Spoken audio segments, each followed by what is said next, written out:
Hey guys, welcome back once again to another juicy, interesting, captivating episode. Yes, and this is me bringing to us the almighty Ashanti Kingdom, the most requested video on this platform, because I was like, why do you all want me to, show the world or showcase to the world the Ashanti Kingdom? And what is the Ashanti Kingdom all about? Who are the Ashantis? Where do they come from?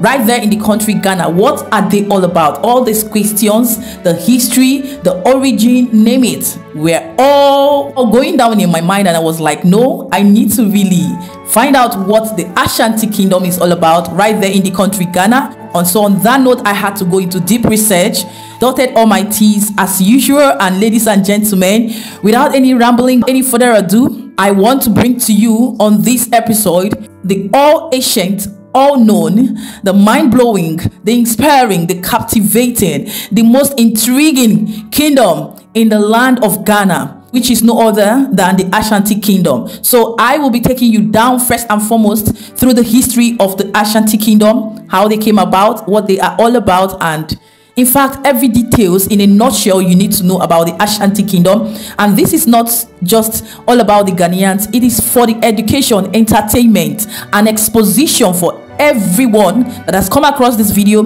regardless of your country, whether you're a Nigerian, a Ghanaian, you're a West African, an African, a British, an European, wherever you are and you're watching this video today, know that you are going to be educated and entertained. So sit back, relax, grab your cup of tea, and if you're yet to like this video, hit the like button. Join this family by hitting on the subscribe button, because here we give it raw and undiluted to inspire, motivate, captivate not just you, your spirit, your soul, and your body. So ladies and gentlemen, I bring to you the history of the all-ancient, all-known, and mind-blowing Ashanti Kingdom in the country Ghana. Let's take a look at it. We'll be right back for further exposition. Now, the history of the Ashanti. The Ashanti Kingdom was a West African state that at its greatest extent ruled over an area that roughly corresponds to the modern-day country of Ghana between the years of 1640 and 1902. The success of the Ashanti was due to their ability to rapidly adapt and innovate, including the early adoption of European firearms. The region that would become the Ashanti Empire was inhabited by several unique human populations since as early as 150,000 years before present, including the Sangoan culture, and later on, the Kintampo complex, a collection of diverse villages that are credited with spreading sedentary lifestyles to the region, where they bred livestock and farmed local crops. After they abandoned the region around 2,700 years before present, a new population would replace them, a population of people that are widely accepted by DNA analysis to be the ancestors of much of Ghana's modern-day population. The largest waves of migration are believed to have taken place between the 11th and 15th centuries CE. Among the largest of these populations are the Akan, who make up 48% of Ghana's modern-day population, as well as 41% of the population of the Ivory Coast. They founded a series of states throughout the medieval and pre-modern era, with the oldest one being the Bonomon Kingdom, which was located in the northern region of what is now modern-day Ghana, established by a group of migrants who fled from the Empire of Ghana, as it became increasingly consumed by Islamic influence. Not to be confused with the modern-day nation of Ghana, which exists in a totally different region than the ancient Empire of Ghana. From the Kingdom of Bonomon, several waves of Akan people branched out and formed smaller states in what would eventually become the Kwaman clan state. Established roughly around 1600 CE, the Kwaman clan state was a collection of small Akan communities, which slowly but surely became increasingly more centralized before eventually evolving into several small kingdoms. One of these states, known as Dinchira, founded in 1620, had the upper hand, seeing as they controlled most of the region's gold mines and thus grew very wealthy through trade in the metal. With the power and wealth generated from these gold mines, the Dinchira established aggressive tributary status over the surrounding Akan states. One of these tributary states was Kumasiman, founded in 1640, the predecessor of the Ashanti Kingdom. Fed up with the oppression his kingdom faced from the Dinchira, King Osetutu summoned a spiritual leader, Anochi Okomfo, to his palace to request assistance with a war that he planned to wage on the Dinchira. According to legend, Anochi Okomfo received a golden stool from the heavens, given to him by Nyame, the supreme creator in the Akan religion, for use as a symbol of unity of all of the other surrounding Akan kingdoms that were under Dinchira dominion. After a confederation was established, Osetutu led several small detachments of his army to war against the Dinchira kingdom's forces, whom were led by the ruler Ntim Gyakari. Gyakari's forces managed to drive the small Ashanti forces out of the cities of Adunku, Abontim, and Goya, probably butchered those names, which was Osei Tutu's plan all along, as their main body planned to catch Gekari's forces off guard and defeat them in the Battle of Feyase. After decisively defeating the Dinchira and establishing their independence in 1701, the Ashanti reigned supreme as the largest and most powerful state to ever exist in the region, until its eventual British rule. The Ashanti began trading with Europeans as early as the 15th century. After conquering the Achim, Akwamu, Wassa, and other small coastal kingdoms, they gained a full monopoly on European goods between the 18th and 19th centuries, where they traded gold, ivory, and slaves to European merchants for Dane guns, becoming one of the few large West African states at the time to have an army completely equipped with firearms. The Fan Kingdom to the east, most famously known for their special corps of female warriors, still struggled against the Ashanti in numerous wars, despite also having an army fully equipped with firearms. The Kingdom of Achim to the south was also growing increasingly less tolerant of Ashanti rule, which the Ashanti king at the time, Kusio Bodum, was largely criticized for ignoring. His aversion to the problem opened the door to the Achim and Dahomey establishing contact with one another, when they established an alliance which was also assisted by the Yoruba Kingdom of Oyo to the east, another powerful West African kingdom known for its cavalry, that existed in what is now modern-day Nigeria, who had conquered the Dahomey just 16 years prior in 1748, despite lacking firearms in its imperial army. This triple alliance of Oyo, Achim, and Dahomey warriors ambushed a large force of 12,000 Ashanti in 1764, inflicting a devastating and embarrassing defeat on them in the Battle of Atakpame. Kusio Bodum was immediately deposed for his negligence, and replaced by more youthful ruler Osei Kwadwo, who reigned between the years of 1764 and 1777. Determined to do better than his predecessor, he withdrew all interest from the kingdom of Dahomey. He took the throne after the belligerent Triple Alliance was dismantled, and demonstrated excellent diplomacy with the Fanti and Dinchira, while taking full advantage of rivalries between the Wassa and Achim kingdoms. The Fanti, on the other hand, remained suspicious of the Ashanti's true intentions, as it seemed their relations were fueled by ambitions to establish direct control over their coastal trade in European firearms. Relations between the Fanti states and the Ashanti were always complex and awkward, until it finally manifested into full-on hostility in the year 1806, when the Fanti safely harbored a group of fugitives accused by the Ashanti of robbing graves. The Fanti refused to hand them over, which led to the Ashanti-Fanti War, a long conflict between the two groups that finally ended in 1824, when Osei Bantu's forces conquered all Fanti states. The same year, the Ashanti also defeated a British force, as they had protectorate status over the Fanti, with the obligation to protect the interests of the Fanti from enemies. After the victory over the British, the two kingdoms signed a treaty of peace in 1831, which lasted for the next 30 years. During this time, the British were shocked at the sophistication of the Ashanti kingdom, and reacted with disbelief when traveler and writer Thomas Bowdish described indoor plumbing, vast road systems, and highly complex judiciary and governing systems. The Ashanti even had a system of hieroglyphics known as a dinkra. In 1864, hostilities was once again reignited. A territorial dispute arose when the Ashanti took control of the coastal towns once more. A British force was dispatched 5 years later and reconquered the city of Elmina, located on the coast of the Ashanti territory. They followed up with another force in 1874, where Sir Garnet Wolseley led an army into Kumasi, the capital of Imperial Ashanti. After the capture of the city, both the Ashanti and the British had underestimated one another, and not just militarily. The British were surprised at the sophistication of Ashanti architecture, government, and infrastructure, while the Ashanti were surprised by the overwhelming technological superiority of the British. The British claimed these newly captured southern provinces of the Ashanti Kingdom for the British Gold Coast Colony. After the news of this defeat spread to the northern regions of the empire, numerous states began to rebel, leading to internal conflict and strife, allowing the British to make quick work of the Ashanti over the next few decades.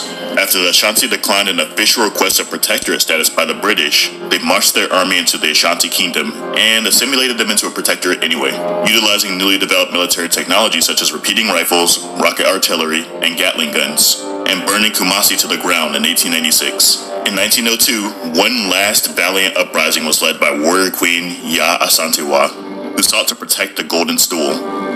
As the British knew of its significance and sought to capture it as a means of crushing the Ashanti people's sense of unity once and for all. Despite heavy casualties on both sides, she was successful in protecting the stool, which can still be observed in Ghana today.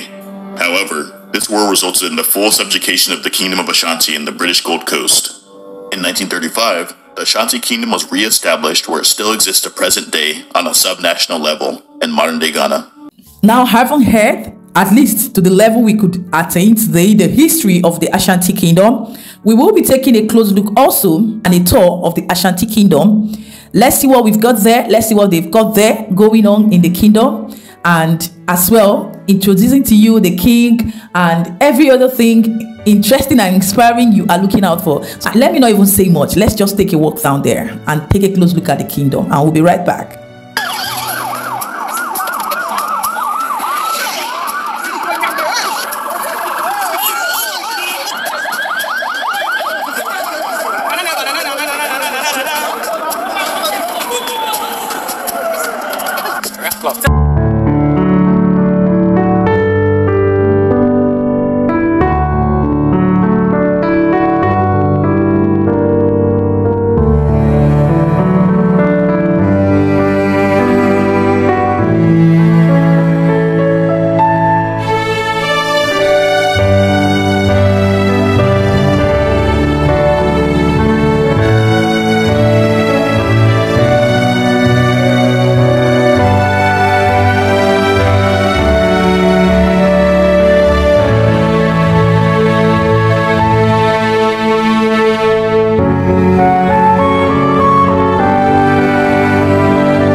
palace, okay, but now it's not a museum.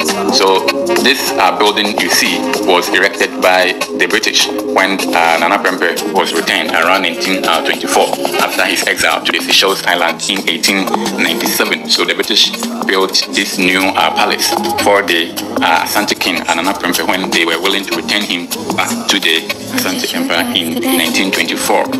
So Prempeh stayed in here for a while.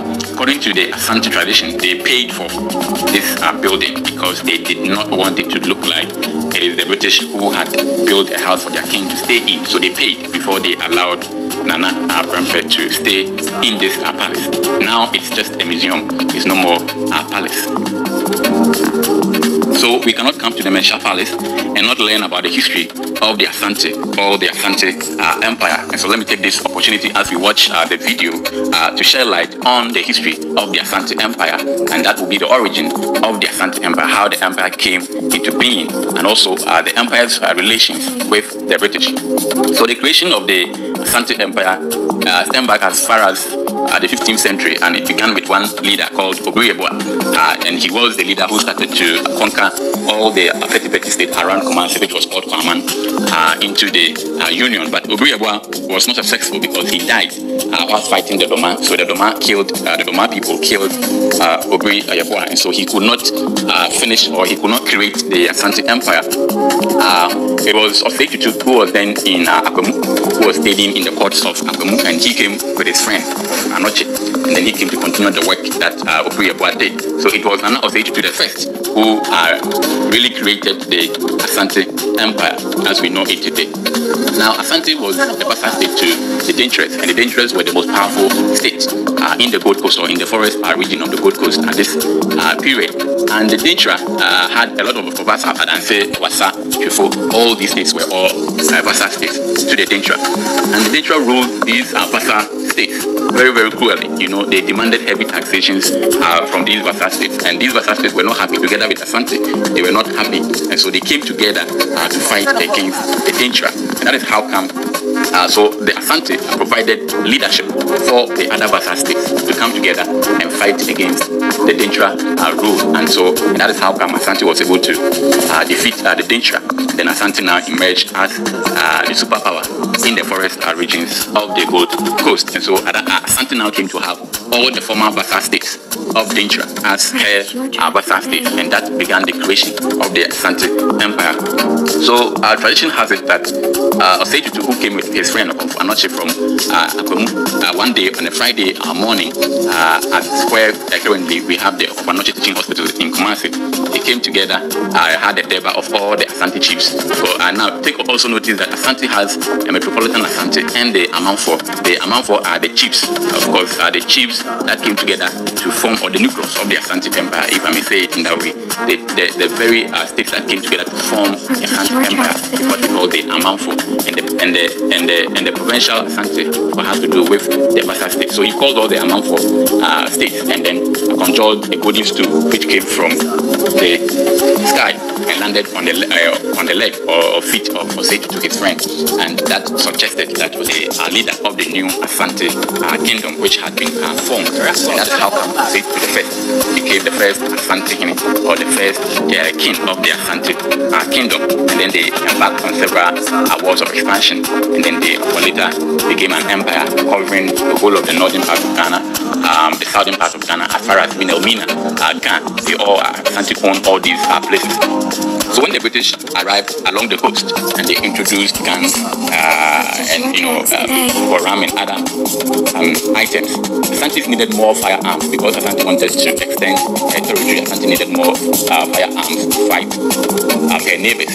But interestingly, always the British would always, cover or always protect, especially the southern states, the coastal states, or always protect, especially the southern states, the coastal states, especially the Fanti.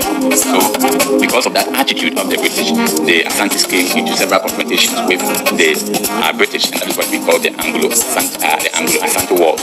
Right? And the most destructive of these wars was the Sagaranti War, or the Saganat War, fought in 1874. And in that war, Asante was defeated, and the British burnt down Kumasi. They burnt down the whole palace. They burnt down a lot of houses in Kumasi. That was somewhere in 1874. And then after the burning of Kumasi, they came back again somewhere in 1900 to demand for the golden stool. And the British were led by Sir Maxwell. So when they came to demand for the golden stool, that is when Asakwa of Ejiso, which was part of the Asante Empire or Kingdom, led some chiefs to fight against the British. But then she was unsuccessful, even though some people may say she was unsuccessful. But the objective of the war was that the British wanted the golden stool, and that they could not achieve because they couldn't get the golden stool. So even though Asantwa and the other chiefs were captured, the golden stool was not given to the British. And so in some sense, we can say that Asantwa was victorious because she was able to protect the golden stool. So this is just a very short history about the Asante Empire. But anyway, if you know any other history concerning the origin and the Asante's relation with the British, you can share that in the comment section for us, and we will be glad to also learn from you what you think about the Asante Empire. So you can come around anytime. The Ashanti Empire, which was located in what is now modern-day Ghana, was known for its wealth and prosperity for several reasons. The Ashanti Empire was located in an area rich in gold deposits, and the empire controlled several gold mines. The Ashanti people were skilled goldsmiths, and they traded their gold with neighboring tribes and with European traders who visited the coast. The Ashanti Empire was located in a strategic position for trade between the forests to the south and the savannah to the north. The Ashanti people controlled several trade routes and were able to profit from the trade of goods such as kola nut, ivory, and slaves. The Ashanti Empire was able to collect tribute from neighboring tribes, either in the form of goods or as labor. The tribute system allowed the Ashanti Empire to accumulate wealth and power. The Ashanti Empire had a strong centralized political system with a powerful king, the Ashantiene, who controlled the empire's resources and directed its policies. The king was able to maintain stability and order, which facilitated trade and allowed for the accumulation of wealth. Additionally, the Ashanti Empire was able to expand its territory through conquest, which allowed it to control more resources and expand its trade network. The empire also had a highly developed system of taxation, which helped to fund the government and its various projects, such as the construction of roads and buildings. Furthermore, the Ashanti Empire had a rich cultural heritage, which included skilled artisans who produced high-quality crafts and textiles. These products were highly sought after in regional and international trade, further boosting the empire's economy. Overall, the Ashanti Empire's wealth was the result of a combination of factors, including control over valuable resources, effective governance, territorial expansion, taxation, and cultural production. Now, having seen what the kingdom is all about, ladies and gentlemen, I didn't even know that. Exception of the fact that the country Ghana, the motherland Ghana, is so full of its richness in culture and cultural practices, cultural display, their attires, their regalia. I didn't even know that the citizens, indigenous of the country, the motherland Ghana, and in Ashanti Kingdom are this vibrant, are this very, very entertaining when it comes to, showcasing their king and welcoming their king. In fact, everything about this culture is very interesting, because I was like, what is going on here? Is it the president that is coming? In fact, let me not even say it. Let's just take a watch on one of the memorable outing of the King of Ashanti and see what we've got there going on, how it all went down, taking you down the memory lane, and we'll be right back for the final conclusion.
arrival of the Asante Hene, King of the Ashanti, His Royal Majesty Otumfuo Osei Tutu II. His aircraft has just touched down at Pyongyang International Airport at the South Terminal. That's the Vista jet that has brought His Majesty, His Royal Majesty, in fact, to Port of Spain for what will be a week of celebrations in, of course, a special invitation from the Honourable Prime Minister, Dr. Keith Rowley, to Trinidad and Tobago based on his visit for the Ghana's independence anniversary just before the pandemic. This is a special occasion for His Royal Majesty. He is the 16th in line as King of the Ashanti Kingdom, and 50 persons are accompanying him on his visit to Trinidad and Tobago. They include Queen Mothers, divisional chiefs, linguists, umbrella, which of course is the symbol of authority for the king, as well as hornblowers, kete drummers, and dancers. And just to give you a context, Ghana, as we know it, is some 5 hours ahead of Trinidad and Tobago in time. This flight was just about 6 hours out from Ghana to Port of Spain, landing at Pyongyang International. And if you want to have a little bit of context, Ghana is 47 times bigger than Trinidad and Tobago. But on this occasion,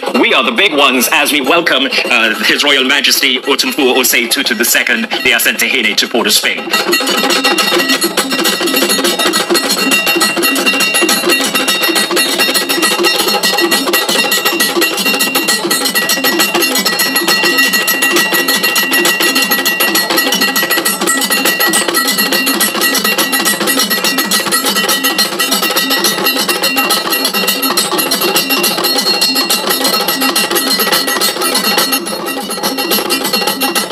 What you see at this time is the umbrella, which is the official symbol of authority that has to be raised before the descent of His Royal Majesty down the aircraft. You are seeing here Otumfuo Osei Tutu II, the Asante Hene, as he arrives in this very historic moment on the land, Trinidad and Tobago.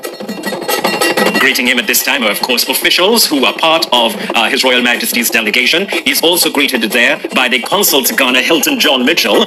And now there's an introduction to the Chief of Protocol. And the Chief of Protocol has the responsibility to now afford an introduction to the Minister of Foreign and CARICOM Affairs to His Royal Majesty. They exchange their pleasantries, pay special attention to the fact that the symbol of authority for His Royal Majesty remains covering him for the duration of the time that he is on the tarmac.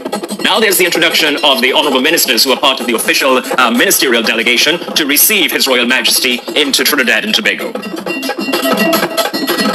Each of these greetings will be symbolically important. Senator the Honourable Amory Brown has a distinct pleasure on this occasion of introducing each of the representatives and delegates that are here to welcome His Royal Majesty to Port of Spain.